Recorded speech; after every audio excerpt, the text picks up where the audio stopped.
Hi, I'm Julius Erving. We're actually in the backyard of the Basketball Hall of Fame. We're in Connecticut, but right down the road in Springfield, you got the Basketball Hall of Fame, and I'm proud to be a member of that Hall of Fame. And you're watching Class Act Sports.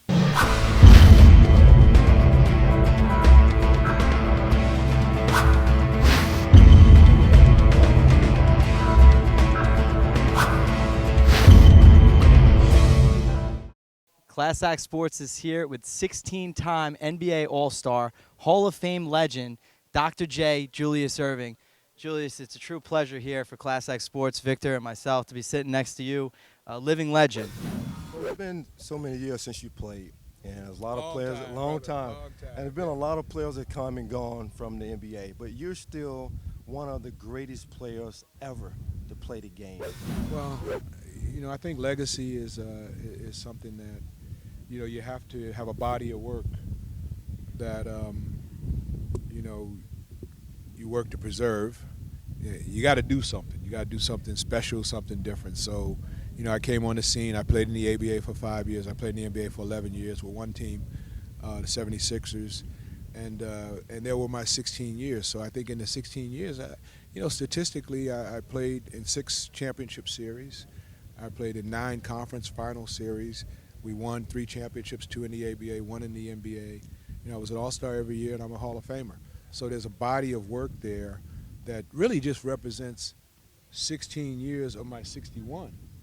So I've spent most of my life out of basketball and out of that particular limelight, but that stage and that platform is so strong that it's carried over. And, I think about, the Babe Ruths of the world, who obviously I never met, but I heard about as a little kid. And, you think about, the greats in baseball, the greats in basketball, the greats in football, the greats in hockey, the Roger Bears, the Bernie Perrons, the Bobby Orrs in hockey and in football, the Jim Browns, of course. Um, how do I feel about it? I mean, I feel like that I'm in a peer group that's universally recognized. And if you have the opportunity and you have a platform, I think you should bring something to the table. So I'm big in terms of philanthropy. I like doing charitable stuff.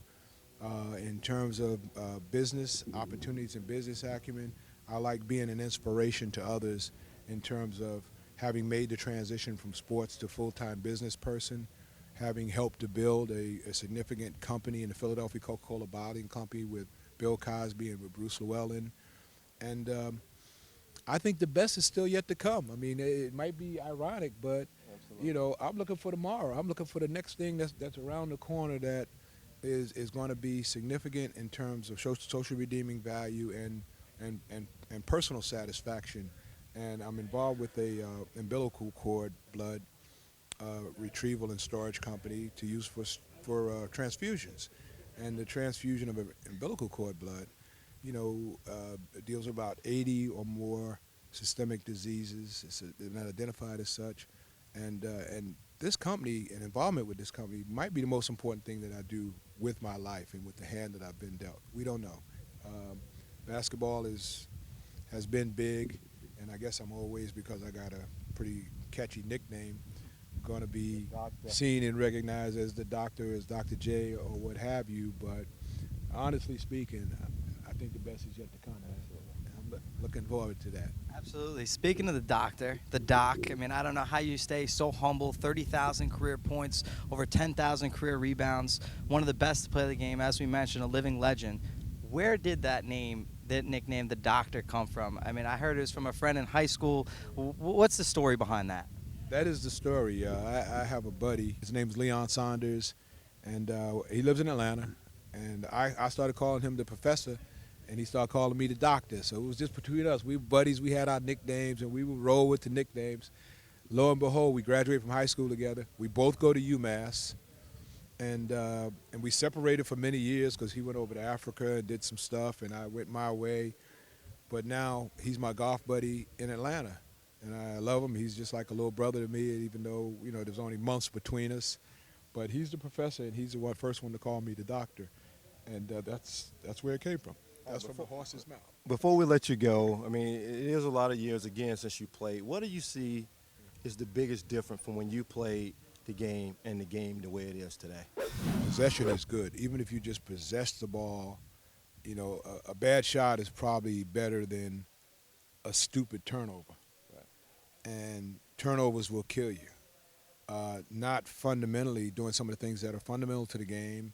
And, you know, sometimes my game, because I was a high flyer and I roamed and I used to block shots and steal the ball or whatever. Forgot about dunks. Well, I was talking about on defensive end, you know. Offensive end, I don't even have to speak on that. I'll let the numbers do the talking and the fans do the talking on that. But some of the things I used to do, you know, people would think it didn't involve fundamentals. But it always involved fundamentals. I mean, I always thought and I will always believe that the best way to avoid going into a slump, if you're a role player or if you're a star, is to always go back to fundamentals, and hopefully they have never left. Right. But if you find yourself slipping a little bit and can't do things or can't make plays the way, you know, you used to do it, just go back to the fundamental way of doing it. Take us back to the old school days of jumping and dunking from the foul line. You know, you basically, I know some other guys were able to do that, but not as glorious as you on such a high stage. Talk a little bit about that. Yeah, it doesn't have the shock value that it probably had, you know, when I did it. And I did it in a slam dunk contest back in '76. I used to do that a lot when I did clinics for Converse. And I'd always finish the clinic with a little dunk show. So, you know, you go through teaching fundamentals, you go through, you know, the two-hand pass, the one-hand pass, you know, so you go through the passing, you go through the rebounding, you go through defensive positioning, you go through shooting, and you go through what it takes to be prepared. And then, you know, while the kids are sitting there getting bored and you see kids going, they knocked out, man, I'm tired of hearing this stuff.